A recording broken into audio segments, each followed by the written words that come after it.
ఇద్దరు ముగ్గురు అమ్మాయిలు ఇక్కడ అనుకున్నాం ఈ సినిమా. అంటే వెంకటేష్ గారు పక్కన మ్యాచ్ అయ్యి హీరోయిన్, ఓకే, కొంచెం ఆ స్టేచర్ ఉండాలి అని అనుకున్నప్పుడు భాస్కర్కి ఏంటంటే రిచా పల్లోడ్ ఇంట్రడ్యూస్ చేశాను, నువ్వే కావాలి.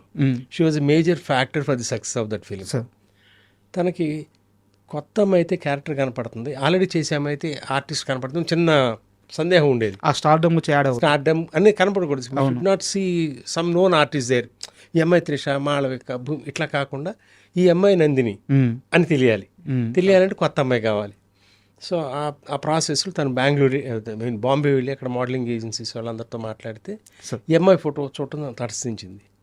ఎవరు అమ్మాయి అంటే ఆల్రెడీ పాగల్ పని ఒక హిందీ సినిమా మూవీ చేస్తున్నారు, that was a failure.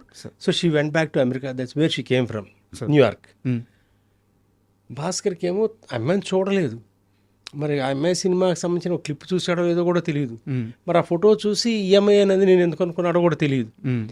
So Bhaskar చెప్పి సార్ ఈ అమ్మాయి అయితే బాగుంది సార్ అంటే వీ జస్ట్ ట్రస్టెడ్ హిమ్.